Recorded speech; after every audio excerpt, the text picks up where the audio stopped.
नमो बुद्धाय। एक और वीडियो में आपका स्वागत है।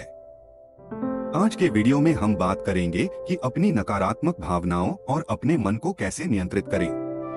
वैसे तो हमारे मन की प्रकृति ऐसी है कि यह हमेशा नकारात्मक भावनाओं और नकारात्मक विचारों में भटकना पसंद करता है। क्रोध, इच्छा या वासना या फिर ईर्ष्या, शायद आक्रोश जैसे नकारात्मक विचार, ये वो नकारात्मक विचार हैं जिनके बीच हमारा मन भटकना पसंद करता है। तो हम इसे कैसे नियंत्रित कर सकते हैं? खैर, हमारे महान शिक्षक सुप्रीम बुद्ध ने हमें एक क्रमिक प्रशिक्षण दिया है, जहां आप अपने मन में नकारात्मक भावनाओं या नकारात्मक विचारों को नियंत्रित करने का अभ्यास कर सकते हैं। तो बिना किसी और देरी के मैं उन्हें आपके सामने पेश करने जा रहा हूं। तो सबसे पहले और सबसे महत्वपूर्ण बात यह है कि इस चरण में आने से पहले एक चीज है जिसका आपको अभ्यास करना होगा और एक चीज है जिस पर आपको महारत हासिल करनी होगी, और वह है जागरूकता। अगर आप इस बारे में जागरूक नहीं हैं कि आप क्या सोच रहे हैं, अगर आप इस बारे में सचेत नहीं हैं कि आप क्या सोच रहे हैं, तो आप इसे नियंत्रित नहीं कर सकते। इसलिए आपको पूरी तरह से समझना होगा और आपको इस बारे में पूरी तरह से जागरूक होना होगा कि आप क्या सोच रहे हैं, ठीक है? इसलिए जब भी आप पाते हैं, जब भी आप इस बात से अवगत होते हैं कि आप क्या सोच रहे हैं, तो आपके पास इसे नियंत्रित करने की शक्ति होगी। तो यहाँ पहला कदम आता है।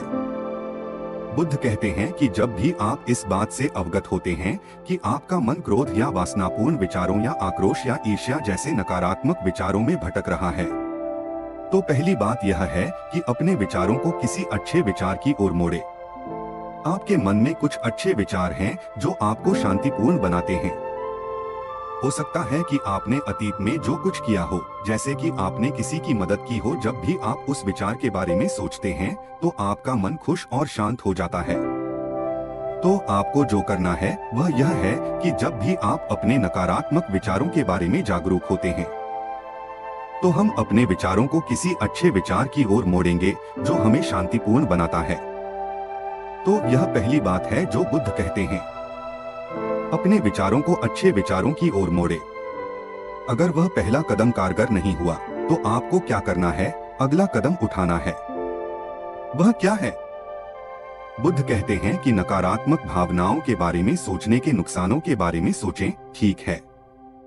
अगर आपको लगातार गुस्से वाले विचार आ रहे हैं तो आपको सोचना होगा कि ये विचार मुझे और दूसरों को चोट पहुंचा रहे हैं।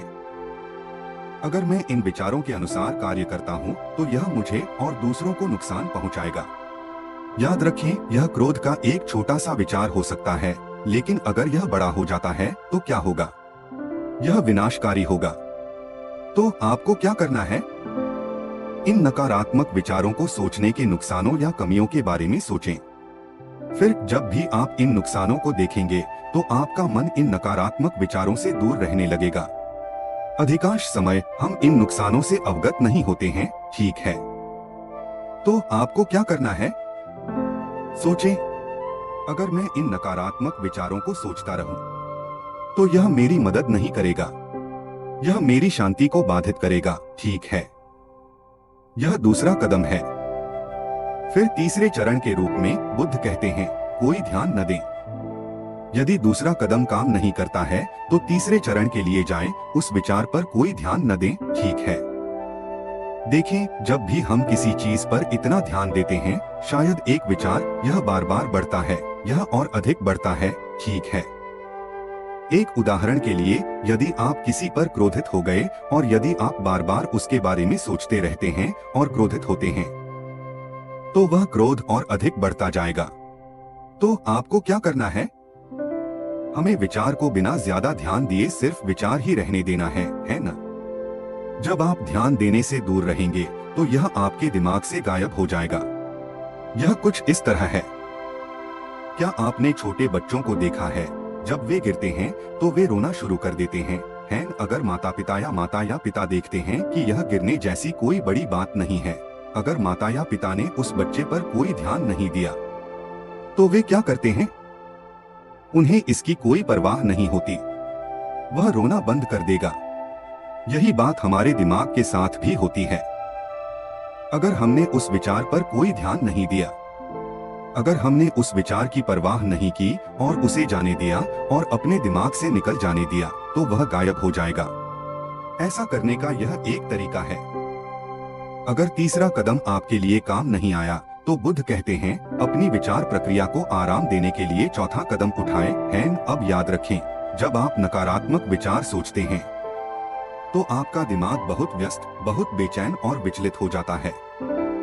तो आप जो करने जा रहे हैं, आप सोच रहे हैं, मैं इन विचलित करने वाले विचारों, इन नकारात्मक विचारों के बारे में क्यों सोच रहा हूं जो मुझे इतना व्यस्त और विचलित कर रहे हैं। ठीक है, तो आप जो करने जा रहे हैं, आप अपनी विचार प्रक्रिया को कुछ बहुत ही नरम और सूक्ष्म तरीके से शिथिल कर रहे हैं। शायद प्रेम दया की तरह, शायद करुणा की तरह, ठीक है, शायद कृतज्ञता की तरह। जब आप उन विचारों के बारे में सोचते हैं, जब आप अधिक सकारात्मक विचार सोचते हैं, तो आपका दिमाग या आपकी विचार प्रक्रिया बहुत अधिक शिथिल हो जाती है। और फिर अगर चौथा चरण आपके लिए काम नहीं करता है, तो यह अंतिम चरण आता है।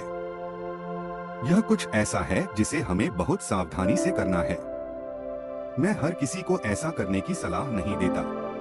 इसे एक साथ किया जाना चाहिए। बहुत बढ़िया अनुभव और एक अच्छा अभ्यास है ना, और वह है अपने विचारों को जागरूकता से कुचलना। है आपको अपने सोचने के तरीके के बारे में पूरी तरह से जागरूक होना होगा और अपने मन में एक अच्छा दृढ़ संकल्प रखना होगा कि मैं इन नकारात्मक विचारों के बारे में नहीं सोचूंगा। है लेकिन यह हर किसी को नहीं करना चाहिए। है कुछ लोग इसमें अच्छे नहीं हो सकते हैं, है ना? कुछ लोग इसमें अच्छे नहीं हो सकते हैं। अगर आप जागरूक होते रहेंगे और अगर आप अपने मन पर दबाव डालते रहेंगे, तो यह इन नकारात्मक विचारों को और बढ़ाएगा। इसलिए अगर ये चारों चरण आपके लिए काम नहीं करते हैं, तो आपको अंतिम चरण पर जाना होगा। इसलिए अंतिम चरण करने से पहले इन 4 विचारों का अभ्यास करना बेहतर है। ठीक है, तो इन चीजों का अभ्यास करें। जब आप अभ्यास करेंगे, तो आप महसूस करेंगे और आप समझेंगे कि आपकी नकारात्मक भावनाएं धीरे धीरे खत्म हो रही हैं। याद रखें, यह रातों रात नहीं होने वाला है। ऐसा करने में बहुत लंबा समय लगेगा, लेकिन आपको अभ्यास करते रहना होगा, इसे करते रहना होगा, इसे आदत बनाना होगा और फिर आप इसके मास्टर बन जाएंगे। तो अभ्यास करें। Thanks for watching the video. Please like, share and subscribe our channel for more videos.